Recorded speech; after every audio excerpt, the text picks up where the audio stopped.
আল্লাহ পাক বলছেন, আমাকে আপনাকে সৃষ্টি করেছেন শুধুমাত্র ইবাদত করার জন্যই।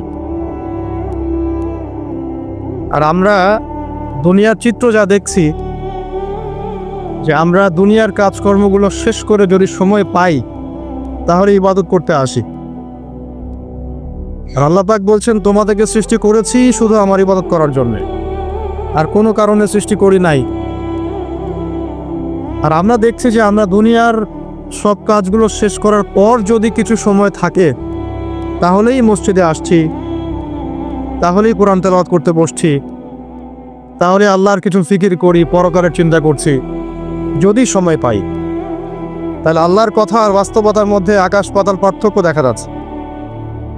তো যদি আমাদের পুরো জীবনটাকে আল্লাহর ইবাদতে কাটাতে হয় তাহলে বাস্তবিকভাবে কি করণীয়, প্র্যাকটিক্যালি আমরা কি করব, এই বিষয়টা নিয়ে আজকে ইনশাআল্লাহ কথা বলবো। মা তাওফীক ইল্লা বিল্লাহ, আলাইহি তাওয়াক্কালতু ওয়া ইলাইহি উনীব।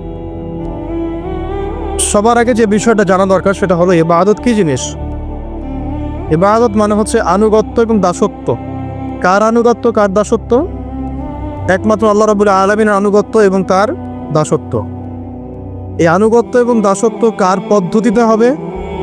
উত্তর, মহান আল্লাহ প্রেরিত সর্বশেষ নবী মুহাম্মদুর রাসূলুল্লাহ সাল্লাল্লাহু আলাইহি ওয়াসাল্লামের দেখানো তরিকা এবং পদ্ধতিতে হতে হবে।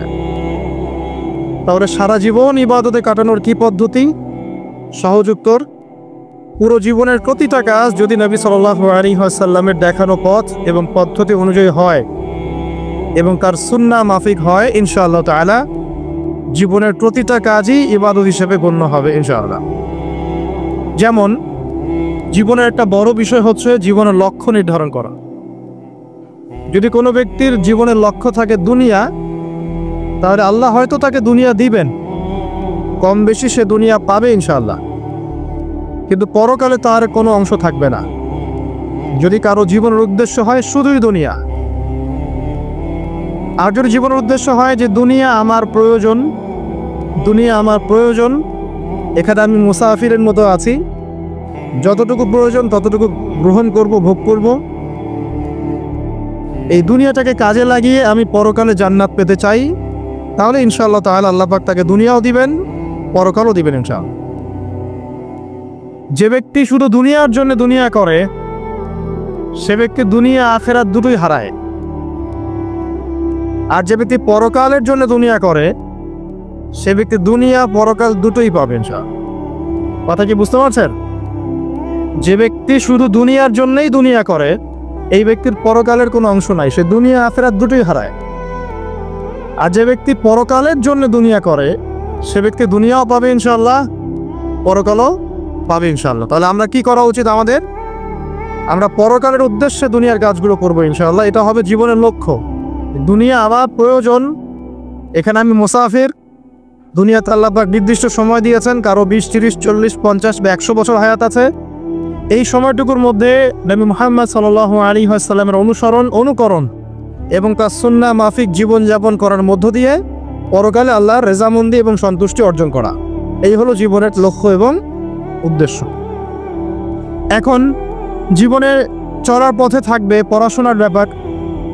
তাহলে কেউ যদি জীবনে, এই দুনিয়ার জীবনে পড়াশোনা করে, লেখাপড়া করে এই উদ্দেশ্যে যে সে জ্ঞান অর্জন করে আল্লাহকে চিনবে, রাসূলকে চিনবে, আল্লাহর দ্বীনকে চিনবে, এই দ্বীনের জ্ঞান অর্জন করবে, আমল করবে, প্রচার ঘটাবে, দ্বীন প্রতিষ্ঠায় কাজ করবে, ইনশাআল্লাহ তার ওই দ্বীনের জ্ঞান অর্জন করা বা দুনিয়ার ইলম অর্জন করাটাও কি হবে? ইবাদত। ওয়া মা খালাকতুল জিন্না ওয়াল ইনসা ইল্লা লিয়াবুদুন।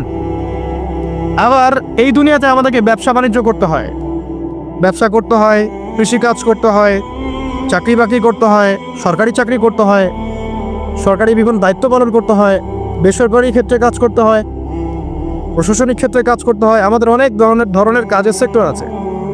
এই প্রতিটা কাজের সেক্টর যদি এই উদ্দেশ্যে মানুষ করে, এর উদ্দেশ্য হচ্ছে দুনিয়া, দুনিয়াতে আমি একটা স্ট্যাটাস চাই, একটা সম্মান চাই, একটা বাড়ি চাই, একটা গাড়ি চাই, একটা সুন্দরী নারী চাই, তাহলে তার এই পুরো কাজ পরকালের স্বার্থে হবে না। এই পুরো কাজগুলো করার মধ্য দিয়ে সে পরকালে কোনো নেকি পাবে না।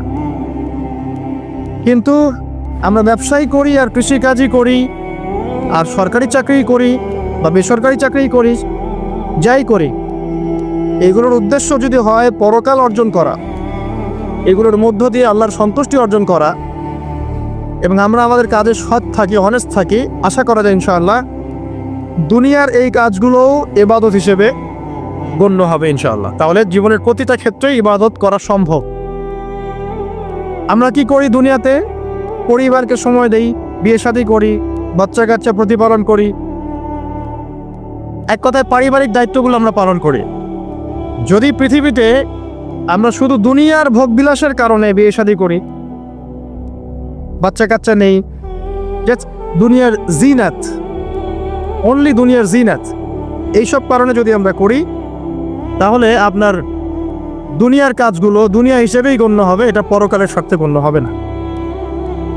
আর পক্ষান্তরে যদি আপনি দুনিয়ার এই পারিবারিক জীবনটাও, আপনার পরিবার, আপনার ভরণ পোষণ, আপনার রিজিক, সন্তান সন্ততি প্রতিপালন করা, এই প্রত্যেকটা কাজের উদ্দেশ্য এমন করে ফিক্স করেন যে এগুলোর মধ্য দিয়ে আমি আল্লাহর সন্তুষ্টি চাচ্ছি, ইনশাআল্লাহ আপনার এই প্রত্যেকটা কাজই পরকালের নেকির মাধ্যম হিসেবে গণ্য হবে ইনশাআল্লাহ আযজা ওয়া জাল।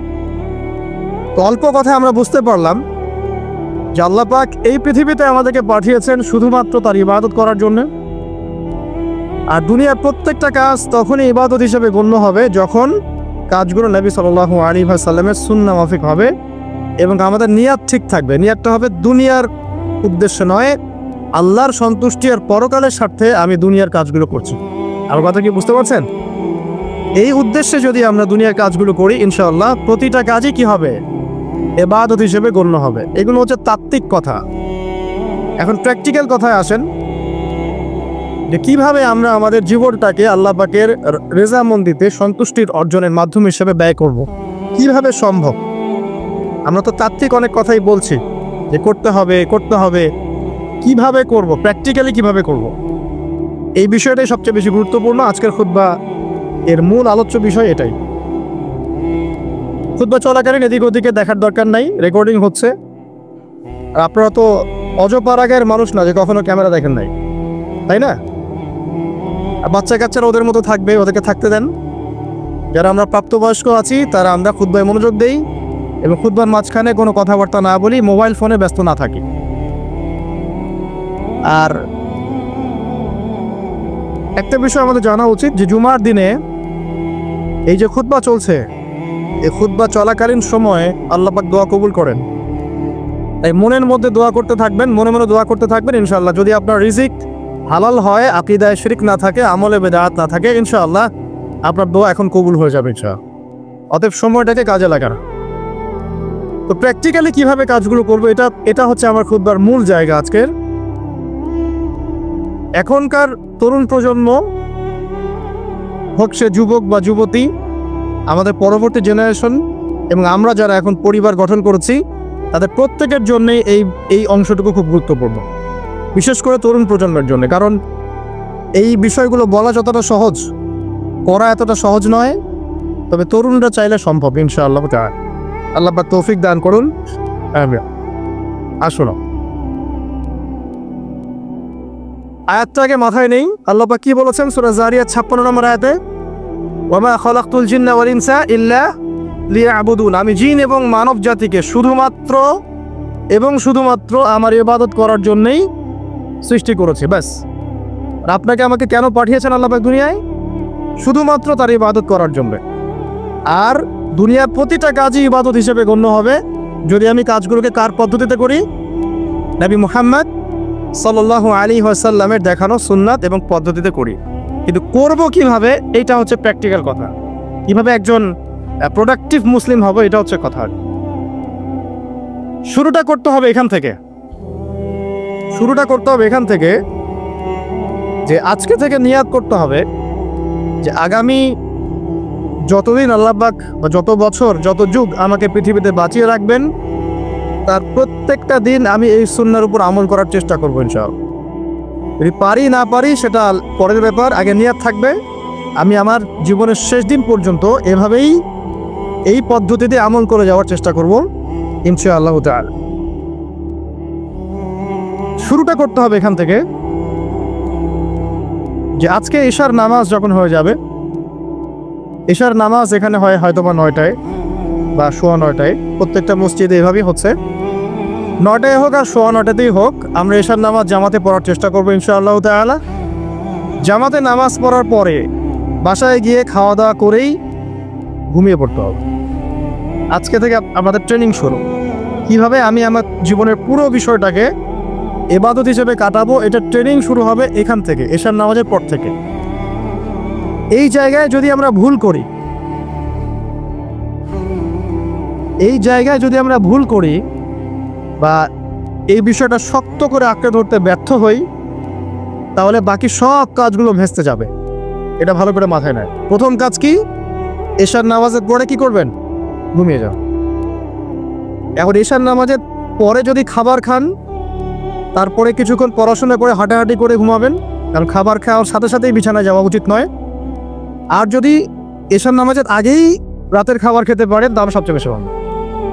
এটাই সুন্নাহসম্মত, এশার নামাজের আগেই রাতের খাবার খেয়ে ফেলা, মাগরিব থেকে এশার মধ্যেই রাতের খাবার খেয়ে ফেলা, তারপরে মসজিদে এসে নামাজ পড়ে বাসায় ডিম মারো, এটা সবচেয়ে বেস্ট। এখন ঘুমানোর আগে কি করবেন? ঘুমানোর আগে আপনি প্রথমত পড়বেন আয়াতুল কুরসি। আয়াতুল কুরসি কোনটা? আল্লাহু লা ইলাহা ইল্লা হুয়াল হাইয়ুল কাইয়্যুম লা তা'খুযুহু সিনাতুন ওয়া লা নাওম, এখান থেকে লাহু মা ফিস সামাওয়াতি ওয়া মা ফিল আরদি মান যাল্লাযী ইয়াশফা'ু ইনদাহু ইল্লা বিইذনিহি ইয়া'লামু মা বাইনা আইদিহিম ওয়া মা খালফাহুম ওয়া লা ইউহিতুনা বিশাইইন মিন ইলমিহি ইল্লা বিমা শা'a ওয়াসি'a কুরসিয়ুহুস সামাওয়াতি ওয়াল আরদ ওয়া লা ইয়াউদুহু হিফযুহুমা ওয়া হুয়াল আলিয়্যুল আযীম। সূরা বাকারার আয়াত নাম্বার 255। সূরা বাকারার আয়াত নাম্বার 255 হচ্ছে আয়াতুল কুরসি। ঘুমানোর আগে আয়াতুল কুরসি পড়বেন বিছানায় গিয়ে। তারপরে সূরা বাকারার শেষের 3টা আয়াত পড়বেন। সূরা বাকারার শেষের 3টা আয়াত, লিল্লাহি মা ফিস সামাওয়াতি ওয়া মা ফিল আরদ, এখান থেকে শুরু করে ফানসুরনা আলাল কওমিল কাফিরিন পর্যন্ত এই শেষের 3টা আয়াত অবশ্যই পড়বেন। ঘুমানোর আগে যে ব্যক্তি আয়াতুল কুরসি পড়বে, আল্লাহর পক্ষ থেকে একজন ফেরেশতা তার কাছে থাকবে সারা রাত। এই ফেরেশতা ওই ব্যক্তিকে পাহারা দিবে ইনশাআল্লাহ। কোনো বিপদ আপদ তাকে স্পর্শ করবে না ইনশাআল্লাহ। রাতের বেলা অনেক বিপদ হতে পারে, চুরি হতে পারে, ডাকাতি হতে পারে, তারপরে আপনার দুষ্ট জিন শয়তান উৎপাত করতে পারে, এছাড়া আপনার জাদুবিদ্যার কাজ হয় রাত্রেবেলা, মানুষ এগুলো করতে পারে, কুফরি কালাম করতে পারে, ক্ষতিকর প্রাণী আপনাকে কামড় দিতে পারে, অনেক কিছু হতে পারে। আপনি তো ঘুমের মধ্যে আছেন, আপনি জানেন না কি হচ্ছে। অতএব আয়াতুল কুরসি পড়বেন, ইনশাআল্লাহ আল্লাহ পাক আপনাকে হেফাজত করবে ইনশাআল্লাহ। আর সূরা বাকারার শেষের 3টা আয়াত কেন পড়বেন? কারণ নবী সাল্লাল্লাহু আলাইহি ওয়াসাল্লাম বলেছেন, রাতের বেলা সূরা বাকারার 3টা আয়াত যে ব্যক্তি পড়বে, সারা রাত যদি আপনি নফল নামাজ পড়তেন যে নেকি হতো, এই 3 আয়াত পড়ার মাধ্যমে সেই নেকি হয়ে যাবে ইনশাআল্লাহ। ঠিক আছে? সারা রাত ধরে নফল নামাজ পড়া কি কষ্টকর না? এটা সবচেয়ে সহজ হচ্ছে আপনার সূরা বাকারার শেষের 3টা আয়াত পড়বেন, ঘুমিয়ে যাবেন ইনশাআল্লাহ। সারা রাতের নেকি আপনার আমলনামায় লেখা হবে। এগুলো শুধু বললেই হবে না আর শুনলেই হবে না, আমল করতে হবে। কবে থেকে? ইনশাআল্লাহ আজকে থেকে। আল্লাহ পাক সবাইকে আমল করার তৌফিক দান করুন, আমিন। এরপর কি করবেন? এরপর 3 কুল পড়বেন। কয় কুল? 3 কুল। কোনটাকে 3 কুল বলে? বিসমিল্লাহির রহমানির রহিম, কুল হুয়াল্লাহু আহাদ এটা একটা, কুল আউযু বিরাব্বিল ফালাক এটা একটা, কুল আউযু বিরাব্বিন নাস এটা একটা। এই 3টা সূরা কার মুখস্থ নাই? এমন কেউ কি আছে যে এই 3টা সূরা মুখস্থ নাই? আছে? যদি থাকে তার গলায় দড়ি দেওয়া উচিত। যদি এমন কেউ থেকে থাকে মুসলিম সমাজে যার এই 3 কুল মুখস্থ নাই, তার গলায় করে দেওয়া উচিত লজ্জায়। আত্মহত্যা করতে উৎসাহিত করছি না। ও যে পরীক্ষার রেজাল্ট খারাপ হলে আত্মহত্যা করে না, দেখেন না? তারও আগে তো তোমার লটকানো উচিত ছিল এই জন্য যে তুমি 3 কুলই পড়তে পারো না। মুসলিম সমাজে বড় হয়ে মুসলিম পরিবারে জন্মগ্রহণ করে 3 কুল যে পড়তে পারে না, তার কি দরকার আছে বেঁচে থাকার? কি কোন মুখ নিয়ে আল্লাহর সামনে দাঁড়াবেন? কোন মুখ নিয়ে নবী সাল্লাল্লাহু আলাইহি ওয়াসাল্লামের সামনে যাবে? ইয়া রাসূলুল্লাহ, আপনার উপরে পুরো 30 পারা কোরআন নাযিল হয়েছিল, আমি 3 কুলি মুখস্থ করতে পারি নাই, আমার জন্য সুপারিশ করে। এই কথা কোন মুখ নিয়ে বলতে যাবে? তবে কোরআন একটা কিতাব, আলহামদুলিল্লাহ। একজন হিরোইন খোরও দেখবেন সূরা ফাতিহা পড়তে পারে, তাই না? একজন হিরোইন খোরকেও দেখবেন সূরা ফাতিহা বলতে পারে। কোরআনের মুজিজা, সবার মনের মধ্যে আল্লাহ পাক কোরআন ঢুকিয়ে দিবেন। তবে চেষ্টা থাকতে হবে না, চেষ্টা করতে হবে। বাচ্চাদেরকে শেখান, বাচ্চাদেরকে লাড়ে লাপ্পা না শিখিয়ে বাচ্চাদেরকে ভালো কিছু শেখান। নাহলে এইসব সন্তানরা, এইসব যুবক যুবতীরা বড় হয়ে যে ফিল্ম স্টারদের পিছনে দৌড়াবে, পর্ন স্টারদের পিছনে দৌড়াবে। বিদেশ থেকে কোনো মেয়ে যদি বাংলাদেশে আসে নাচতে, এদেরকে দেখতে টিকিট কাটতে যাবে 12,000 15,000 টাকা দিয়ে। সুসন্তান মানুষ করে যা, কুলাঙ্গার প্রজন্ম জন্ম দিয়ে কি দরকার? এর চেয়ে বাচ্চা নেওয়ারই দরকার নেই। যদি বাচ্চা কাচ্চা এভাবেই মানুষ করবেন তাহলে নেওয়ারই দরকার নাই ভাই। বন্ধা থাকেন, বিয়েই করার দরকার নেই আপনার। বাচ্চা তো মানুষ করতে পারছেন না। আল্লাহ পাক আমাদেরকে বোঝার তৌফিক দেন। 3 কুল পরে ঘুমাবেন। 3 কুলের মধ্যে একটা সূরা ইখলাস, একটা সূরা ফালাক, একটা সূরা নাস। কি হবে এটা পড়লে? নবী সাল্লাল্লাহু আলাইহি ওয়াসাল্লাম বলছেন দৃশ্য বা অদৃশ্য, মানে যা দেখা যায় যা দেখা যায় না, এই দৃশ্য অদৃশ্যের জগতের কোনো ক্ষতি তাকে স্পর্শ করবে না। প্রোটেকশন, আল্লাহর পক্ষ থেকে প্রোটেকশন। আর এটা যখন রাতে পড়বেন তখন এভাবে পড়বেন, একবার সূরা ইখলাস, কুল হুয়াল্লাহু আহাদ, তারপর সূরা ফালাক, কুল আউযু বিরাব্বিল ফালাক, তারপর সূরা নাস, কুল আউযু বিরাব্বিন নাস করে 2 হাত একত্রিত করে ফু দিবেন। দিয়ে মাথা থেকে নিয়ে এভাবে, পুরো মাথা থেকে নিয়ে পুরো বডি এভাবে মাসাহ করবে, এভাবে। ঠিক আছে? এটা 3 বার করবেন, একবার না। একবার পড়বেন, আরেকবার 3 বার। এরপরে পড়বেন সূরা কাফিরুন। কোন সূরা? কুল ইয়া আইয়ুহাল কাফিরুন লা আ'বুদু মা তা'বুদুন। এই সূরাটা পড়বেন লাকুম দীনুকুম ওয়ালিয়া দীন পর্যন্ত। কি হবে? আল্লাহর রাসূল সাল্লাল্লাহু আলাইহি ওয়াসাল্লাম বলেন যে রাতের বেলা ঘুমানোর আগে কেউ যদি সূরা কাফিরুন তেলাওয়াত করে ঘুমিয়ে যায়, আল্লাহ পাক ওই ব্যক্তিকে শিরকের পাপ থেকে মুক্ত রাখবে ইনশাআল্লাহ। আমি অনেক লেকচারে বলেছি, আবার বলছি যে যত মানুষ জাহান্নামে যাবে, হাজারে যে 999 জন মানুষই জাহান্নামে যাবে, তাদের আমলনামার মূল পাপটা হচ্ছে শিরক।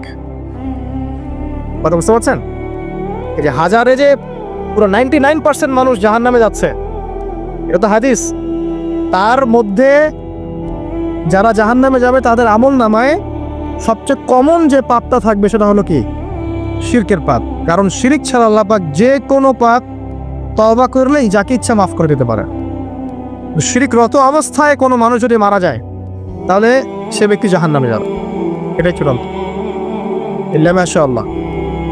তো সূরা কাফিরুন যদি আপনি তেলাওয়াত করেন, আল্লাহ পাক আপনাকে শিরক থেকে বাঁচাবেন। শিরক সম্পর্কে বিস্তারিত জানার জন্য আপনি পড়েন কিতাবুত তাওহীদ। কোন বই? কিতাবুত তাওহীদ। এই বইটাকে পড়েন, দেখবেন এখানে শিরকের সমস্ত বিষয়গুলো লেখা আছে। কোন কোন কাজ করলে শিরক হয়, কোন কোন কথা বললে শিরক হয়, কি চিন্তা করলে শিরক হয়। মনে রাখেন, এই যুগে সবচেয়ে বেশি যে পাপে মানুষ ডুবে আছে এটা হলো শিরকের পাপ। শুধু শিরক নিয়ে আমি আলাদা লেকচার দিব ইনশাআল্লাহ, কারণ এখন শিরকের আলোচনা শুরু করলে আর প্রোডাক্টিভ মুসলিম আলোচনা করতে পারবো। এটা এত ডিটেলস একটা সাবজেক্ট। মনে রাখবেন, শিরক চিন্তায় হয়, কথায় হয় এবং কাজে হয়। এই 3 শ্রেণীর শিরকের বিস্তারিত বিবরণ দেওয়া আছে কিতাবুত তাওহীদ নামের একটা বইয়ে। বাজারে কিনতে পাওয়া যায়, পড়ে দেখবেন। আর কি? রাতের বেলা শোয়ার আগে পড়বেন 33 বার সুবহানাল্লাহ, 33 বার আলহামদুলিল্লাহ এবং 34 বার আল্লাহু আকবার। আল্লাহর পক্ষ থেকে আপনার শরীরে শক্তি আসবে। এটা যারা নিয়মিত আমল করে, আল্লাহর পক্ষ থেকে তাদের শরীরে শক্তি আসে। হ্যাঁ, কারণ এইটা রাসূল সাল্লাল্লাহু আলাইহি ওয়াসাল্লাম কাকে শিখিয়ে দিয়েছেন? তার মেয়ে ফাতিমা রাদিয়াল্লাহু আনহাকে। ফাতিমা রাদিয়াল্লাহু আনহা এবং আলী রাদিয়াল্লাহু আনহু, তারা দুজন গিয়েছেন আল্লাহ রাসূলের দরবারে, গিয়ে বলেছেন আমাদেরকে একজন দাসী বা দাস দিন। বাসার অনেক কাজ আমরা করতে পারি না, লাগে না কাজের মানুষ? নবী সাল্লাল্লাহু আলাইহি ওয়াসাল্লাম বলছেন যে আমি কি তোমাদেরকে এমন কিছু শিখিয়ে দিব যেটা তোমাদের এই দাসের অভাব পূরণ করে দিবে? প্রয়োজন হবে না, অবশ্যই শিখিয়ে দিন। তখন নবীজি শিখালেন সাল্লাল্লাহু আলাইহি ওয়াসাল্লাম যে ঘুমানোর আগে 33 বার সুবহানাল্লাহ পড়বে, 33 বার আলহামদুলিল্লাহ এবং 34 বার আল্লাহু আকবার। তোমাদের দাসের প্রয়োজন হবে না। ওর ব্যাখ্যায় অনেক ওলামায়ে কেরাম বলেছেন যে এটা নিয়মিত আমল করতে থাকলে রোগ ব্যাধি কম হয়, শরীরে শক্তি আসে, এনার্জি বাড়ে, আপনি নিজের কাজ নিজেই করতে পারবেন ইনশাআল্লাহ। আসুন সামনে যাই। এরকম ঘুমানোর আরো বেশ কিছু আমল আছে, আমি অল্প কয়েকটা বললাম, এগুলোই করা শুরু করেন, আল্লাহ তৌফিক দান করুন। আর যদি পারেন ওযু করে ঘুমাতে পারলে আরো বেশি ভালো হয়। এবার আপনি ঘুমাচ্ছেন ডান কাত হয়ে, কি পড়বেন এই সময়? আল্লাহুম্মা বিসমিকা আমুতু ওয়া আহইয়া, আলহামদুলিল্লাহ, 10 সবার মুখস্থ আছে। এবার ঘুমান। এই যে ঘুমাচ্ছেন আপনি 3 ঘন্টা বা 4.5 ঘন্টা বা 6 ঘন্টা, আপনার এই পুরো ঘুমটা হবে ইবাদত ইনশাআল্লাহ তাআলা। এবং পবিত্র অবস্থায় ঘুমানোর অভ্যাস করতে থাকলে আল্লাহর পক্ষ থেকে আপনি সত্য স্বপ্ন দেখতে পারেন। এখন একটা সায়েন্স একলা বিশ্বাস করে না, আর এই সায়েন্সকে নিয়ে আমার কোনো মাথা ব্যথাও নাই, কারণ এই আজকে একটা কথা বলে কালকে একটা কথা বল, ঠিক আছে? তো আল্লাহর পক্ষ থেকে আপনি সত্য স্বপ্ন দেখতে পারেন। ইউসুফ আলাইহিস সালাম জেলখানায় বন্দী, সূরা ইউসুফ পড়ে দেখেন, তখন কয়েদিদের মধ্যে দুইজন স্বপ্ন দেখেছে। একজন স্বপ্ন দেখছে তার মাথার উপরে রুটি, উপর থেকে পাখি এটা ঠোকরে কি করছে, খেয়ে নিয়ে চলে যাচ্ছে। আরেকজন স্বপ্ন দেখেছে যে সে শরাব পান করাচ্ছে একজনকে, আছে না সূরা ইউসুফে? তো ইউসুফ আলাইহিস সালাম বললেন যে যার মাথা থেকে পাখি ঠোকরায় খেয়ে নিচ্ছে খাবার, তাকে শুলদণ্ড দেওয়া হবে, আর যে শরাব পান করাচ্ছে সে অতি শীঘ্রই মুক্ত হয়ে যাবে, জেল থেকে ছাড়া পেয়ে যাবে। কয়দিন পর তাই বলল। এই যে স্বপ্ন যারা দেখেছে এরা কি মুসলিম? এই স্বপ্ন যারা দেখেছে এরা কিন্তু মুসলিম না। ইউসুফ আলাইহিস সালাম মুসলিম, তিনি আল্লাহর নবী, তিনি স্বপ্নের ব্যাখ্যা করছেন, কিন্তু এখানে একজন অমুসলিমের স্বপ্ন সত্য হয়েছে। একজন অমুসলিমকে আল্লাহ পাক স্বপ্ন দেখাতে পারেন, দলিল আছে কোরআনে। সত্য স্বপ্নগুলো একটা বিষয় আছে যেটার জন্য অবশ্যই আল্লাহর পক্ষ থেকে নূর দরকার, স্বচ্ছ একটা মন দরকার, কলবুন সালিম দরকার, বেশি বেশি আমল দরকার, হ্যাঁ, আধ্যাত্মিকত্ব দরকার, আল্লাহর মারিফত দরকার, তারপরে ইনশাল্লাহ সত্য স্বপ্নের প্রশ্ন আসবে। সারাদিন টিভি দেখে, গান সিরিয়াল দেখে, গালিগালাজ করে, গীবত তহমত করে, খোঁচাখুচি করে, চুলাচুলি করে, এদের সাথে স্বপ্নের কি সম্পর্ক? এদেরকে তো শয়তান স্বপ্নে দেখাবে। কথা বুঝতে পারছেন না? ফজরের নামাজের পরে নবী সাল্লাল্লাহু আলাইহি ওয়াসাল্লাম বসে থাকতেন, সাহাবীরা তাকে বলতেন কে কোন স্বপ্ন দেখেছে, তিনি বলতেন, এবং তিনি স্বপ্নের ব্যাখ্যা ইন্টারপ্রিটেশন করতেন যে এটা এমন, এটা এমন। এমনকি এই যে আপনার উহুদের যুদ্ধের আগের রাতে অনেক সাহাবী স্বপ্ন দেখেছেন, এবং পরের দিন দেখবেন উহুদের দিনে অনেক সাহাবী শহীদ হয়েছে। তো যাই হোক, ওইদিকে আমি যাচ্ছি না। তো এই যে ঘুমটা আপনি ঘুমাচ্ছেন, ইনশাআল্লাহ আপনার ঘুমটা কি হচ্ছে? ইবাদত হচ্ছে না? আলহামদুলিল্লাহ। আলেম যারা, তাদের ঘুমও ইবাদত। যারা যে মুসলিম, মুমিন, মুত্তাকি, আলেম, তাদের ঘুমগুলো কি ইবাদত। এবং ঘুমান শেষ, ঘুমের মধ্যে যদি দুঃস্বপ্ন দেখেন তাহলে আপনি বাম দিকে 3 বার থুতু ফেলবেন, ফেলে আউযু বিল্লাহি মিনাশ শাইতানির রাজিম পড়বেন, পরে পাশ পরিবর্তন করে আবার ঘুমাবেন। এটা হয় না ঘুমের মধ্যে অনেক সময়? অনেকে বোবা ধরে, শ্বাস নিতে পারে না। এগুলো এজন্যই হয় কারণ তারা ঘুমানোর আগের জিকির আজগারগুলো করে না। নিয়মিত করলে এগুলো সমস্যা ইনশাল্লাহ হবে না। আপনি নিজের ভালো নিজেই বোঝেন, হুজুরের কাছে দৌড়ানোর দরকার নাই এত বেশি। নিজের বাচ্চাকে নিয়ে এত দৌড়ানো, এই কবিরাজ, ওই কবিরাজ, ওইখানে তাবিজ, এত তো দরকার নাই। তো নিজের আমল নিজে করেন, দেখবেন আপনি আল্লাহ পাকের পক্ষ থেকে নিরাপত্তার মধ্যে আছেন ইনশাআল্লাহ। আল্লাহ তৌফিক দান করুন। এরপরে ঘুম থেকে উঠলেন, চেষ্টা করবো আমরা ঘুম থেকে ওঠার কয়টার সময়? 5টায় যদি ফজরের নামাজ হয় বা 4:30টায় যদি ফজরের নামাজ হয়, মিনিমাম 4টায় উঠতে হবে। কয়টায়? 4টায়। এই জন্য যদি অ্যালার্ম দেন ঘড়িতে, অ্যালার্ম দিবেন প্রত্যেক 1.5 ঘন্টা পর পর। মনে করেন যে আপনি 1.5 ঘন্টা ঘুমাতে যাচ্ছেন, তাহলে 1.5 ঘন্টা পরে অ্যালার্ম সেট করবেন, অথবা 3 ঘন্টা পর, অথবা 4.5 ঘন্টা, অথবা 6 ঘন্টা, মানে 1.5 ঘন্টার গুণিতক দিয়ে আপনি অ্যালার্ম সেট করবেন, দেখবেন উঠতে পারবেন খুবই ইজিলি। এতে 1.5 ঘন্টায় আপনার ঘুমের সার্কেলটা পূর্ণ হয়। এটা ঘুমের সার্কেল পূর্ণ হতে আমাদের মাথায় তো রেস্টের দরকার আছে, এটা পূর্ণ হতে 1.5 ঘন্টার মতো সময় লেগে যায়। তো এটা একটা ট্রিক বললাম আপনাদেরকে, আপনি করতে পারেন, উপকৃত হবেন ইনশাআল্লাহ। তো ফজরের নামাজের মিনিমাম আধা ঘন্টা আগে আমাদেরকে ওঠার অভ্যাস করতে হবে। এই যে ঘুমটা ভাঙলো, ভাঙার সাথে সাথে কি করবো? ভাঙার সাথে সাথে আল্লাহ শুকরিয়া, আলহামদুলিল্লাহিল্লাযী আহিয়ানা বা'দা মা আমাতানা ওয়া ইলাইহিন নুশুর। ব্যাস, এই যে ইবাদত হয়ে গেল। এবার আপনি আরেকটা দোয়া পড়বেন, শিখে নেন। আপনি পড়বেন লা ইলাহা ইল্লাল্লাহ ওয়াহদাহু লা শারীকা লাহু লাহুল মুলকু ওয়া লাহুল হামদ ওয়া হুয়া আলা কুল্লি শাইইন কাদির সুবহানাল্লাহ আলহামদুলিল্লাহ ওয়া লা ইলাহা ইল্লাল্লাহ ওয়াল্লাহু আকবার লা হাওলা ওয়া লা কুওয়াতা ইল্লা বিল্লাহ আল্লাহুম্মা ইগফিরলি। এটা পড়ার পরে হাত তুলে দোয়া করেন, যা দোয়া করবেন তাই পাবেন ইনশাআল্লাহ। জানতেন না? তো এই দোয়াটা হচ্ছে দোয়া কবুলের অস্ত্র। ঘুম থেকে ওঠার পর যদি এই দোয়াটা করে দোয়া করেন, ইনশাআল্লাহ দোয়া কবুল হয়ে যাবে ইনশাআল্লাহ। আমাদের জীবনে চাওয়া পাওয়ার কি অভাব আছে? প্রচুর চাওয়া পাওয়া। বৈধ চাওয়া পাওয়াগুলোকে পাওয়ার জন্য আল্লাহর সাথে সম্পর্ক করতে হয়, আর আল্লাহ পাকের সাথে সম্পর্কে কিছু ওসিলা, মাধ্যম লাগে। এই দোয়াগুলো হলো মাধ্যম, আমলগুলো হচ্ছে মাধ্যম। তো আল্লাহ পাক যেমনটা বলেছেন, ফাজকুরুনি আযকুরকুম ওয়াশকুরুলি ওয়া লা তাকফুরুন, তোমরা আমাকে স্মরণ করো আমিও তোমাদেরকে স্মরণ করব। আল্লাহ পাক তো এভাবে বলেছেন, যখন একজন মানুষ মনে মনে আমাকে ডাকে আমিও মনে মনে ওকে স্মরণ করি।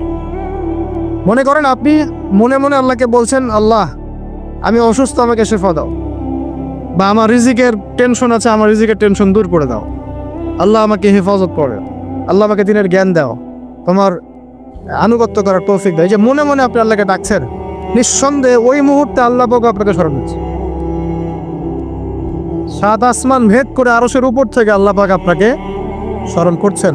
আল্লাহ পাক বলছেন, যখন একজন মানুষ জনসমক্ষে আল্লাহকে স্মরণ করে, যেমন আমরা এখন করছি, জনসমক্ষে সবার সামনে আল্লাহর কথা আলোচনা করছি, আল্লাহ পাক বলছেন আমিও তখন এর চেয়ে অনেক উত্তম জনসমাবেশে ওই বান্দাদের কথা স্মরণ করি। আল্লাহ পাক আমাদের কথা স্মরণ করছেন, আমাদের কোনো ফিলিংস আছে?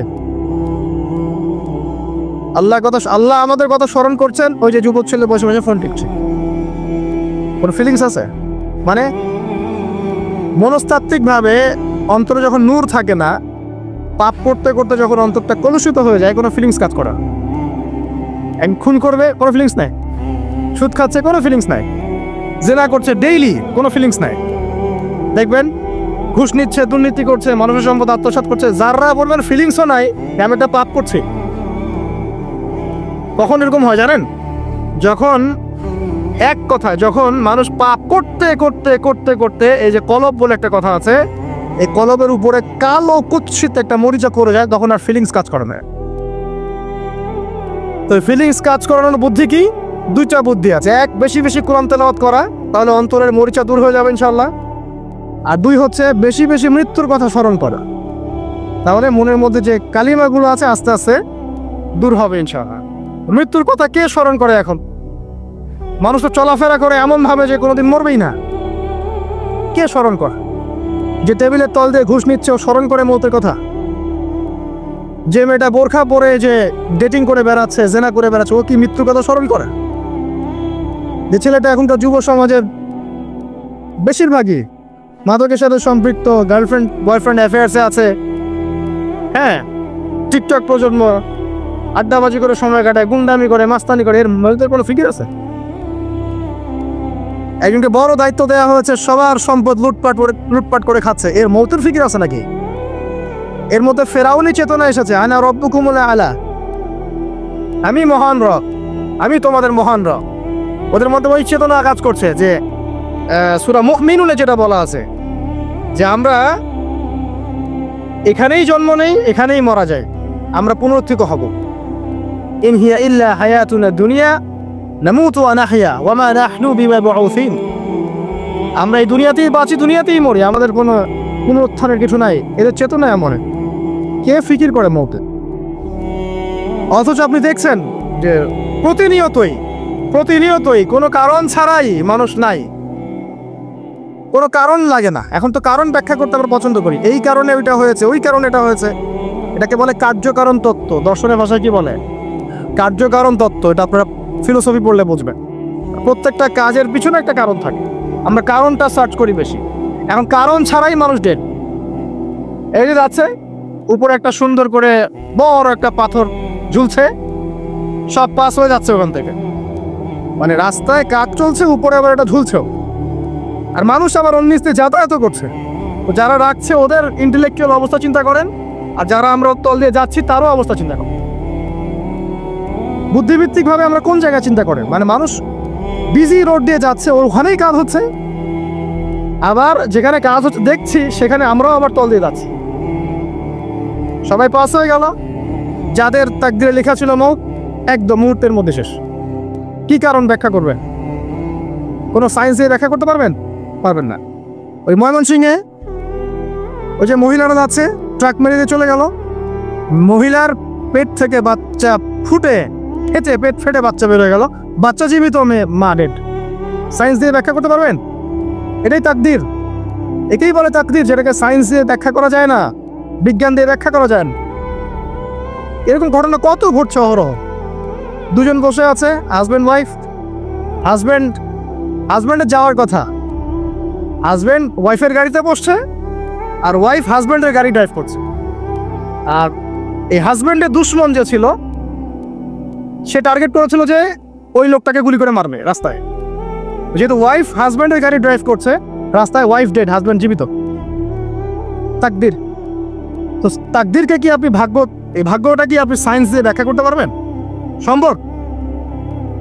অহরহ এরকম মৌতের ঘটনা ঘটছে। তারপরেও দেখবেন যুবকদের এই বিলাসিতা, এই মানে আড্ডাবাজি, মেয়েদের পিছনে ঘোরা, এই যে মাদক সেবন করা, টিকটক করা, বুদ্ধি প্রতিবন্ধী প্রজন্মের মতো, এগুলো থামছে না। কোনো শিক্ষাই তারা নিতে যাচ্ছে না। বয়স হয়ে গেছে, অনেক বয়স, দেখবেন ওই যে চায়ের দোকানে বসে ক্যারাম খেলছে। বুড়া মানুষ, তার হায়াতের কতদিন বাকি আছে আল্লাহ ভালো জানেন। দেখবেন দিব্যি কোনো টেনশনই নাই, ক্যারাম বোর্ড খেলছে, ওখানে লুডো খেলছে।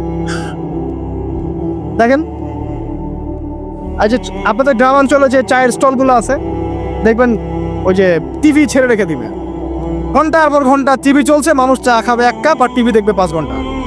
ওর যে হায়াতের কোনো মূল্যই তার কাছে নাই। আল্লাহ পাক তাকে একটা সময় দিয়ে পাঠিয়েছেন, কোনো ফিলিংসই না। অথচ মানুষ প্রতিদিন, দিনে রাতে, প্রত্যেক দিন মানুষ অহরহ মারা যাচ্ছে। যাদের ভিতরে মৌতের চিন্তা আছে তারা কিন্তু পাপ কম করলেও ফিরে আসে আল্লাহর দিকে, কারণ তাদের প্রতি মৌতের ফিকির আছে। আর যাদের মৃত্যুর কোনো চিন্তা নাই, তারা এই রাজনীতি বলেন, অর্থনীতি বলেন, সমাজনীতি বলেন, আর এই পরিবার আর ধর্ম বলেন, সমস্ত ক্ষেত্রে পাপ করে বেড়াবে, কোনো ফিকির নেই। আল্লাহ পাক আমাদেরকে মৌতের ফিকির করার তৌফিক দান করুন এবং পরকালের জীবনটাকে আসল জেনে দুনিয়ার কাজগুলো করার তৌফিক আল্লাহ পাক দান করুন। আসেন, তো এবার আপনি শুকরিয়া আদায় করছেন, আলহামদুলিল্লাহিল্লাযী আহইয়ানা বা'দা মা আমাতানা ওয়া ইলাইহিন নুশুর। আধা ঘন্টা আগে ঘুম থেকে উঠেছেন, এখন কি করবেন? বাথরুমে যাচ্ছেন। এই বাথরুম করাটাকে দুনিয়াবি কাজ না, এই কাজটা ইবাদত হবে যদি আমি ঢোকার সময় বাম পা দিয়ে ঢুকি আর বলি, কি বলি? আল্লাহুম্মা ইন্নী আউযু বিকা মিনাল খুবসি ওয়াল খাবাইস। এখন বাথরুম করতে আপনার 10 মিনিট লাগুক আর 15 মিনিট লাগুক আর 5 মিনিট লাগুক, এই পুরো সময়টা নেকি পাবে না। সুবহানাল্লাহ। আর কি চাই? বের হবো, এখন বের হওয়ার সময় কি বলবো? উফরানাকা, নেকি পাচ্ছেন। আরেকটা দোয়া আছে, আলহামদুলিল্লাহিল্লাযী আযহাবা আনিল আযান ওয়া আফানি উফরানাকা। এবার আপনি ওযু করবেন। ওযুটা ধীর স্থিরভাবে করবেন, তাড়াহুড়া করবেন না। ওযুর প্রত্যেকটা অঙ্গ প্রত্যঙ্গ 3 বার করে ধোয়ার চেষ্টা করবেন। শুধু মাথা মাসে হবে কয়বার? 1 বার। ওযু করার পরে আপনি হাত তুলে আল্লাহর কাছে দোয়া করুন। ওই সময়টা কখন? রাত 4টা থেকে 4:30 বাজে, তাই না? তার মানে আল্লাহ রাব্বুল আলামিন এখন প্রথম আসমানে আছে। কিভাবে আল্লাহ পাক আছেন সেটা আল্লাহর উপর ছেড়ে দেন, আমাদের এটা নিয়ে ব্যাখ্যা করার দরকার নাই, চিন্তাও করার দরকার নেই। আল্লাহ পাক বলেছেন আমি নেমে আসি, বাস নেমে আসি। এত বেশি বুদ্ধিজীবী হওয়ার দরকার নেই। খুব বেশি বুদ্ধিজীবী হয়ে গেলে আমার মানুষ খেয়ে হারিয়ে ফেলেন, অত দরকার নাই। শুনেছি, মেনেছি, ব্যাস যথেষ্ট। আল্লাহ পাক নেমে আসেন, কি বলেন? আল্লাহ বলেন যে কেউ কি আছো আমার কাছে কিছু চাইবে, আমি দিব। কেউ কি আছো যে আমাকে ডাকবে, আমি তোমার ডাকে সাড়া দেব। কেউ কি আছো আমার কাছে কোনো কিছু দোয়া করবে, হ্যাঁ হাজত আছে, আমি পূরণ করে দেব। এভাবে আল্লাহ পাক ফজর পর্যন্ত বলতেই থাকেন। বলেন তো আমাদের কোনো ফিকির আছে? আমরা সবাই ঘুমাই কয়টায়? হয় 1টায়, না 2টায়, না 3টায় ম্যাক্সিমাম এখনকার। আমি যে বিষয়টা নিয়ে কথা বলছি এটা খুবই কঠিন। 9টা থেকে 10টার মধ্যে বা 11টার মধ্যে ঘুমাতে হবে, এটা খুবই কঠিন বিষয় এখনকার জেনারেশনের কাছে। এর জন্য প্রথম যে কাজটা সেটা হলো রাত্রেবেলা স্মার্টফোন আর চালানো যাবে না। এশার নামাজ শেষ, ফোন একদম দয়ারে লক করে রাখা, কিচ্ছু করার নাই। এটা না করতে পারলে আপনি ঘুমাতে পারবেন না, ঘুমাতে পারবেনই না। এবং এরপর দিনে আসছি, তখন বলছি দিনে কিছু কাজ আছে, দিনের কাজগুলো যদি আমরা ঠিকঠাক মতো করি তাহলে রাতে তাড়াতাড়ি ঘুম আসবে ইনশাআল্লাহ। যদি না করি তাহলে ঘুম আসবে না। তো শেষ রাতে আল্লাহ পাক আসমানে নেমে আসেন, প্রথম আসমানে, এবং এই আহ্বান করতে থাকেন। তাই ওই সময় ওযু করার পরেই আপনি হাত তুলে আল্লাহর কাছে দোয়া করা শুরু করেন। আপনার যত চাওয়া পাওয়া আছে আল্লাহর কাছে ঢেলে দেন, ইনশাআল্লাহ আল্লাহ রাব্বুল আলামিন আপনাকে খালি হাতে ফেরাবেন না ইনশাআল্লাহ। আল্লাহ পাক তো এমন করে বলেছেন যে কেউ হাত তুলেছে আল্লাহর কাছে আর আল্লাহ পাক সেটাকে খালি ফিরিয়ে দিবেন, এটাতে আল্লাহ লজ্জা বোধ হয়। কথা বুঝতে পারছেন? আমাদের যাদের অনেক সম্পদ আছে বা সামর্থ্য আছে এবং মন আছে বড়, তাদের কাছে যখন কেউ সাহায্য চায় আপনার খালি ফিরাতে লজ্জা লাগে না? আপনার মনে হয় না যে চাইলো এত করে কিভাবে না করে ফিরাই? আছে না এমন মানুষ? আছে না? আসলে দান সৎকা করার জন্য সম্পদ লাগে না, দান সৎকা করার জন্য মন লাগে। কি লাগে? মন লাগে। দেখবেন অনেক কোটিয়াল আছে মানুষ, দান সৎকা করতে পারে না, যাকাতই তো দেয় না, দান সৎকা করবে কি? বাংলাদেশে যত কোটিপতিগুলো আছে সবার থেকে যাকাত নেওয়া শুরু করলে এদেশে কোনো দারিদ্রতা বলে কিছু থাকবে না, ইনশাআল্লাহ থাকবেই না, এটাই বাস্তব। কে উদ্ধার করবে সেই টাকা? ইমাম মাহাদি আসলে করবেন ইনশাআল্লাহ, ঈসা ইবনে মারিয়াম আসলে করবেন ইনশাআল্লাহ। তখন কে যাকাত না দিয়ে পার পায় তাই দেখা যায়। একটা ব্যক্তি পাওয়া যাবে না যাকাত না দিয়ে পার পায়। অবশ্য তখন এমন একটা যুগ আসবে যে মানুষ যাকাতের টাকা নিয়ে ঘুরবে, কিন্তু নেওয়ার মতো মানুষ না, সবাই স্বচ্ছল। আল্লাহ পাক সেই সুদিন ফিরায় আনুক, আমিন। এটা বলছিলাম যে সৎকার করার জন্য মন লাগে, আবার টাকা লাগে না। এখন আসেন, কেউ যদি আমাদের কাছে এভাবে চায় আমরা খালি ফিরাতে লজ্জাবোধ করি। আল্লাহ পাক বলছেন যে আমার কাছে যখন বান্দা কিছু চায় তার হাতটাকে আমি খালি ফিরাই দেবো, এটাতে আমি লজ্জাবোধ করি। দোয়া করলে কয়েকটা বিষয়ের একটা হবেই, হয় আপনি সাথে সাথে সেটা পাবেন, না হলে একটু দেরিতে পাবেন, না হলে আল্লাহ পাক সেটা জমা করে রাখবেন পরকালের জন্যে। পরকালে যখন আপনি দাঁড়াবেন আল্লাহর সামনে, আল্লাহ বলবেন দুনিয়াতে তুমি এই বিষয়গুলো চেয়েছিলে, আমি দুনিয়াতে দেই নাই, পরকালে তোমার জন্য সঞ্চিত রেখেছি, এখন না। তখন মানুষ কি বলবো জানেন? আমরা বলবো যে আল্লাহ দুনিয়াতে কিছুই যদি না পাইতাম আজকেই সব দিতে, তাহলেই হবে। তো বেশি বেশি দোয়া করার অভ্যাস তৈরি করেন, বেশি বেশি দোয়া করেন। দোয়াই ইবাদত, আর দোয়া হল ইবাদত, দোয়াই ইবাদত। দোয়া করতে থাকেন, ইনশাআল্লাহ দেখবেন আল্লাহর সাথে আপনার সম্পর্ক গাঢ় হবে। যার সাথে আল্লাহর সম্পর্ক যত বেশি গাঢ় হবে, ইনশাআল্লাহ সে তত বেশি পরকালের বাসিন্দা হবে, দুনিয়ার বাসিন্দা কম হবে। আল্লাহ পাকে নূর এবং মারিফত অর্জন করতে পারবে ইনশাআল্লাহ তাআলা। এবারে আমরা কি করব? এবার মিনিমাম 2 রাকাত নামাজ পড়ার চেষ্টা করেন। রাতের সালাত 2 রাকাত করে আপনি 2, 4, 6, 8, 10, 12, 20 পড়তেই থাকতে পারেন, কোনো সমস্যা নেই। কিন্তু মিনিমাম 2 রাকাত নামাজ তাহাজ্জুদ আপনি পড়ার চেষ্টা করেন। পড়া যাবে না? আর নামাজটাকে তাড়াহুড়া করবেন না, কাইন্ডলি আল্লাহর ওয়াস্তে তাড়াহুড়া করবেন। রিল্যাক্সে কেরাত করেন, রুকুতে সময় দেন, সেজদায় সময় দেন, 2 সেজদার মাঝখানে সময় দেন, শেষ বৈঠকে দোয়াগুলো করেন, তারপর ধীর স্থিরভাবে সালাম ফিরান, হাত তুলে দোয়া করেন, সময় দেন। কারণ আমি কি বলছি, সূরা জারিয়াতে 56 নম্বর আয়াতে আল্লাহ পাক বলেছেন দুনিয়াতে পাঠিয়েছি শুধু আল্লাহর ইবাদত করার জন্য। তো যে কারণে এসেছি এটাতে এত তাড়া কিসের? অনেক মসজিদে নামাজ পড়লে মনে হয় ইমাম সাহেবকে বলি যে আপনার কি পেশাব পায়খানার চাপ নিয়ে নামাজ পড়ান? এমন অনেক মসজিদে নামাজ পড়েছি, মনে হয় ইমাম সাহেবকে ডেকে একটু কানে কানে বলি যে ভাই আপনার কি পেশাব পায়খানার চাপ আছে? মানে 4 রাকাত নামাজ 3 মিনিটে শেষ, 4 রাকাত নামাজ 4 মিনিটে শেষ, এত তাড়াহুড়ার কি আছে? হ্যাঁ, জামাতে নামাজ সংক্ষিপ্ত করতো, তাই বলে কি এত সংক্ষিপ্ত নাকি? রুকু করার টাইম পাওয়া যায় না, সেজদা করার টাইম পাওয়া যায় না? নামাজে ধীর স্থিরতা এবং খুশুটা খুব ইম্পর্টেন্ট। নামাজে কোথায় হাত বাঁধলেন এটা নিয়ে তর্ক না করে, নামাজের একাগ্রতা মনোযোগ কতটুকু আসছে এটা নিয়ে তর্ক করে। ভিতরের রুহটাই আসল, আধ্যাত্মিকত্বটাই আসল। হ্যাঁ, একজন ভাই হাত বেঁধেছে মনে করেন এখানে, কেউ বেঁধেছে এখানে, এটা নিয়ে ঝগড়া করেন। দেখেন নামাজে কতটুকু ফোকাস, মনোযোগ কতটুকু থাকছে, কতটুকু নামাজে আপনি দোয়া করতে শিখছেন, সেজদায় আল্লাহকে পাইতে শিখছেন। নামাজ পড়ে কি ফিল হচ্ছে যে আমি আল্লাহর সাথে কথা বলছি, আল্লাহ আমার কথা শুনছে? আমরা তো মেকানিক্যাল নামাজ অভ্যস্ত এখন, মানে দুনিয়ার কাজের চাপ এত বেশি, জাস্ট মসজিদে যাবো, ঢুকবো, বেরো, চলে আসবো, হাজিরা দিতে আসছি মনে হয়, সিগনেচার করবো, চলে যাবো, ভাববে এমন। এত তারা কিসের ভাই? ওমা খালাকতুল জিন্না ওয়াল ইনসা ইল্লা লিয়াবুদুন, শুধু ইবাদত করার জন্যই সৃষ্টি করেছে তোমাদেরকে। তো মসজিদে তো তাড়াহুড়া কেন? রিল্যাক্স থাকেন, মসজিদে রিল্যাক্সে নামাজ পড়েন, সময় নেন। ফজরের নামাজ পড়ার আগে আপনি বাসার থেকে 2 রাকাত সুন্নত পড়ে আসতে পারেন, এটা আরেকটা ভালো আমল। কারণ নবী সাল্লাল্লাহু আলাইহি ওয়াসাল্লাম সুন্নত নামাজগুলো কি করতেন? বাসায় পড়তেন। এতে বাসার মধ্যে বরকত হবে, শয়তান দূর হয়ে যাবে। এই যে তাহাজ্জুদ আপনি 2, 4, 8, 10 যত পড়েন মিনিমাম 2 রাকাত পড়েন, ধীর স্থিরভাবে পড়েন। নামাজ শেষ করে আবার আল্লাহর কাছে দোয়া করেন, দেখবেন যে ইনশাআল্লাহ আপনার দোয়া কবুল হবে। আর দোয়া যে কবুল হয় এটা আপনি নিজেই বুঝতে পারবেন, নিজেই বুঝবেন, কারো কাছে যাওয়া লাগবে না। এবার ফজরের সালাতের সময় হয়ে গেল, আজান হচ্ছে, আজানের জবাব দিব, দিয়ে ব্যাস হেঁটে হেঁটে মসজিদ, প্রত্যেক পদক্ষেপ হেঁটে যাব আর দোয়া করব। কি দোয়া করব? যে আল্লাহ আমাকে নূর দান করুন। কি দান করুন? আল্লাহুম্মা ইজআল ফি কলবি নূরা ওয়া ফি লিসানি নূরা ওয়া ফি সাম'i নূরা ওয়া ফি বাসরি নূরা ওয়া আন ইয়ামিনি নূরান ওয়া আন শিমালি নূরান ওয়া মিন ফাওকি নূরা ওয়া মিন তাহতি নূরা আল্লাহুম্মা ইজআল ফি নাফসি নূরা। মানে এর অর্থ হচ্ছে আল্লাহ আপনি আমার ডানে বামে সামনে পিছনে শরীরে আত্মায় দেহে সবখানে আল্লাহ আপনার নূর দান করুন। নূর কেন? কারণ দুনিয়ার মধ্যে অনেক অন্ধকার, অন্ধকার না, সব জাহিলিয়াতে অন্ধকার। এখানে পথ চলতে হলে নূর লাগবে, আলো লাগবে। এটা কে দিবে? আল্লাহ দিবে।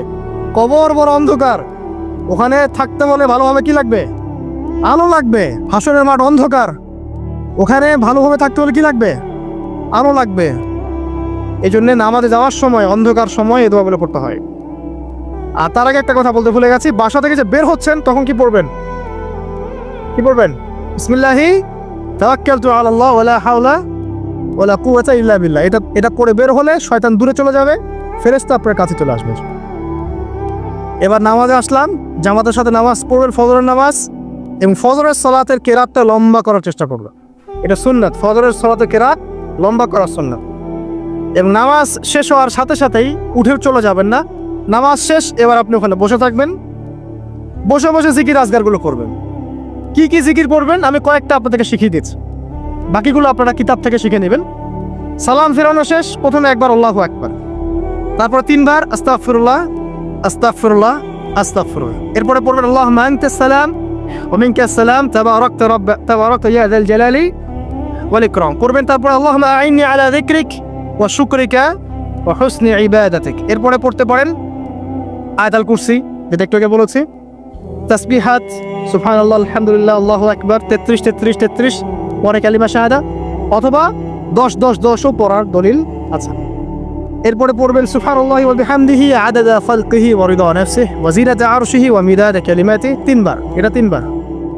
তারপর 3 কুল 3 বার পড়ে, সূরা ইখলাস 3 বার, ফালাক 3 বার, নাস 3 বার, সূরা হাশরের শেষ 3 আয়াত একবার। এরপরে পড়বেন সাইয়্যিদুল ইস্তিগফার, মানে সমস্ত ইস্তিগফারের শ্রেষ্ঠ ইস্তিগফার। এটা কোনটা? কোনটা?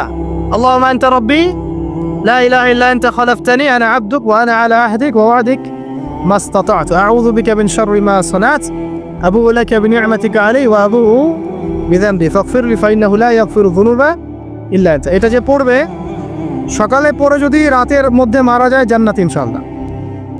আবার সন্ধ্যায় পড়ে যদি সকালের আগে মারা যায় জান্নাত ইনশাআল্লাহ। এত বড় অস্ত্র, এত বড় একটা সুযোগ। এরপরে পড়বেন আমার পছন্দের কয়েকটা, আউযু বিকালিমাতিল্লাহি তাম্মাতি মিন শাররি মা খালাক 3 বার। এটা যদি আপনি পড়েন, আপনি দৃশ্য অদৃশ্যের ক্ষতি থেকে বেঁচে থাকবেন ইনশাআল্লাহ। দুষ্ট জিন শয়তানও আপনার কোনো ক্ষতি করতে পারবে না ইনশাআল্লাহ। আরেকটা খুবই শক্তিশালী দোয়া আছে, সেটা হলো বিসমিল্লাহিল্লাযী লা ইয়াদুররু মা ইসমিহি শাইউন ফিল আরদ ওয়ালা ফিস সামা ওয়া হুয়াস সামিউল আলিম। 3 বার করে এইটা যে পড়বে, এই যে জিন বলেন, ভূত বলেন, এই যে পেতনি বলেন, যেগুলো আমরা ভয় পাই, ঠিক আছে, চোখ লাগা বলেন, বদনজর বলেন, যা যা আছে, হিংসুকের হিংসা, কোনো কিছুই আপনার কোনো ক্ষতি করবে না ইনশাআল্লাহ। এবং ইনশাআল্লাহ আপনি হঠাৎ মৃত্যুবরণ থেকে বেঁচে থাকবেন ইনশাআল্লাহ। হঠাৎ মৃত্যুবরণ, এটা কিন্তু সবার জন্য নিয়ামত না, এটা সবার জন্য নিয়ামত না। তারপর আসেন, এরপর পড়বেন 10 বার লা ইলাহা ইল্লাল্লাহু ওয়াহদাহু লা শারীকা লাহু লাহুল মুলকু ওয়া লাহুল হামদ ওয়া হুয়া আলা কুল্লি শাইইন কাদির। এটা 10 বার পড়লেও হবে। আর যদি 100 বার পড়তে পারেন তাহলে আপনার চেয়ে বেশি নেকি কেউই অর্জন করতে পারবে না। যদি 100 বার এই দোয়াটা কেউ পড়ে সারাদিনে, লা ইলাহা ইল্লাল্লাহু ওয়াহদাহু লা শারীকা লাহু লাহুল মুলক ওয়া লাহুল হামদ ওয়া হুয়া আলা কুল্লি শাইইন কাদির, ওই দিন শয়তান তার কাছে আসবে না। 100 গুনাহ আমলনামা থেকে কেটে দেওয়া হবে, 100 নেকি লিখে দেওয়া হবে, এবং আল্লাহর কাছে দিন শেষে একটা তালিকা পেশ করা হয়, আজকের দিনে কে কি আমল করেছে, এই তালিকায় তার নাম দেখবেন সবার আগে আছে। ওই ব্যক্তির নামও থাকতে পারে যে 100 বারের চেয়ে বেশি পড়েছে, তখন তার নাম আগে চলে যাবে, এর নামটা পরে চলে আসবে। কথা বুঝতে পারছেন? মিনিমাম 100 বার পড়তে পারলে খুব ভালো হয়। যদি না পড়েন, কমপক্ষে কয়বার? 10 বার।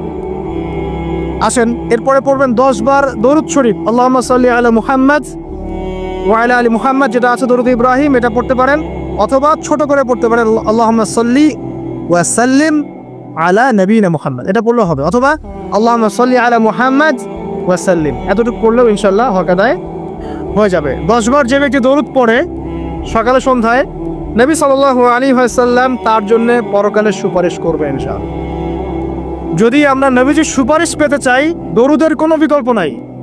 বেশি বেশি দরুদ পড়তে থাকেন, তার সুন্নাহ অনুসরণ করেন, বেশি বেশি দরুদ পড়তে থাকেন। মিনিমাম সকালে 10 বার, সন্ধ্যায় 10 বার, ইনশাআল্লাহ আল্লাহ নবী সুপারিশ করবেন ইনশাআল্লাহ তাআলা। আর কাছে রাদিতু বিল্লাহি রাব্বান ওয়া বিল ইসলামি দীনান ওয়া বি মুহাম্মাদিন সাল্লাল্লাহু আলাইহি ওয়াসাল্লাম নবিয়্যা। এর একটা বড় ফজিলত আছে। কি ফজিলত? যে ব্যক্তি এই দোয়াটা সকাল সন্ধ্যা 3 বার করে পড়ে, কিয়ামতের মাঠে আল্লাহ পাকের উপর হক হয়ে যাবে, ওয়াজিব হয়ে যাবে, আল্লাহ ওই ব্যক্তিকে সন্তুষ্ট করে দেবেন। ইনশাআল্লাহ সন্তুষ্ট করে দিবেন মানে কি? ইনশাআল্লাহ সে জান্নাতে যাবে। আরেকটা আছে, এটা বলে শেষ করি। হাসবি আল্লাহু লা ইলাহা ইল্লাহু আলাইহি তাওয়াক্কালতু ওয়া হুয়া রাব্বুল আরশিল আযীম। এটা করতে হবে 7 বার। কয়বার? 7 বার। তাহলে কি হবে? আপনার দুনিয়া আখিরাতের যে চাওয়া পাওয়াগুলো আছে, এর জন্য আল্লাহ পাকই আপনার জন্য যথেষ্ট হয়ে যাবে ইনশাআল্লাহ, কাউকে লাগবে না। এগুলা ফরজ নামাজ মানে ফজরের নামাজ জামাতে পড়ার পরে বসে বসে এইগুলো করতে থাকবেন। যদি দোয়া আগে করা হয়, নামাজে মোনাজাত যেটা হচ্ছে আমাদের সমাজে, এটা যদি আগে করে ফেলা হয়, তাহলে দোয়ার পরে বসে থাকবেন, বসে বসে এগুলো করতে থাকবেন। যদি পড়েন, ইশরাকের নামাজটা পড়ে মসজিদ থেকে বের হতে পারে। ইশরাকের নামাজ মানে ফজরের সূর্য উঠে যাওয়ার পরে 2 রাকাত নফল পড়ে যে ব্যক্তি যাবে বাসায়, মানে প্রথমে ফজরের নামাজ জামাতে পড়েছে, জিকির আজকার করেছে, ইশরাকের সময় হয়েছে, নামাজ পড়ে বের হলো, এই ব্যক্তির আমল নামায় একটা কবুল হজের নেকি দেওয়া হবে, একটা কবুল উমরার নেকি দেওয়া হবে। এগুলো খুবই সহজে আমল করা যায়। এরপরে আপনি বাসায় ফিরে গিয়ে বা মসজিদেই কোরআন তেলাওয়াত করবেন। আমরা কোরআন তেলাওয়াত করব। কোরআন তেলাওয়াত করবেন 1 পারা, 1 পারা পড়েন না অর্ধেক পারা, অর্ধেক পারা পারেন না 5 পৃষ্ঠা, 5 পৃষ্ঠা পারেন না কমপক্ষে 1 পৃষ্ঠা পারবেন না, 1 পৃষ্ঠা করে হলেও প্রতিদিন কোরআন তেলাওয়াত করতে হবে। পারবেন না ইনশাআল্লাহ? প্রত্যেক হরফে 10 নেকি পাবেন। কোরআন আপনার পক্ষে সুপারিশ করবে ইনশাআল্লাহ, এবং এই কোরআন আপনাকে ছায়া দিবে, সূরা বাকারা আলে ইমরানের মতো ছায়া দিবে কিয়ামতের মাঠে। এবং এটা নবী সাল্লাল্লাহু আলাইহি ওয়াসাল্লাম যেটা বলেছেন, আল কোরআন হুজ্জাতুন লাকা ওয়া আলাইক, এটা তোমার পক্ষে সাক্ষী দিবে অথবা বিপক্ষে সাক্ষী দিবে। তো কোরআন তেলাওয়াত করবেন। এরপরে আমরা কি করি? আমরা হয়তো যে যার মতো চলে যাই, কেউ স্কুলে চলে যান, নাস্তা করেন। আচ্ছা, নাস্তার আগে একটা কথা বলি। সকালে নাস্তা করবেন এমনভাবে যে, এখনকার ডক্টররাও বলেন এই কথাটা, সকালবেলা একটু বেশি খেতে হয়, সকালবেলা একটু বেশি হেভি ফুড নিতে হয়। দুপুরে তার চেয়ে একটু কম, রাতে আরও কম। আর আমাদেরটা উল্টা, কিন্তু সকালে অল্প একটু, দুপুরে একদম বিশাল, রাতের বেলা আরও বিশাল, নাকি? তো নিয়মটা হচ্ছে এই যে সকালে খেতে হয় বেশি, সারাদিন আপনাকে কাজ করতে হবে, সকালে আপনাকে বেশি হাইজেনিক ভালো ফুড খেতে হবে। দুপুরে তার চেয়ে একটু কম, আর রাতে তার চেয়ে কম।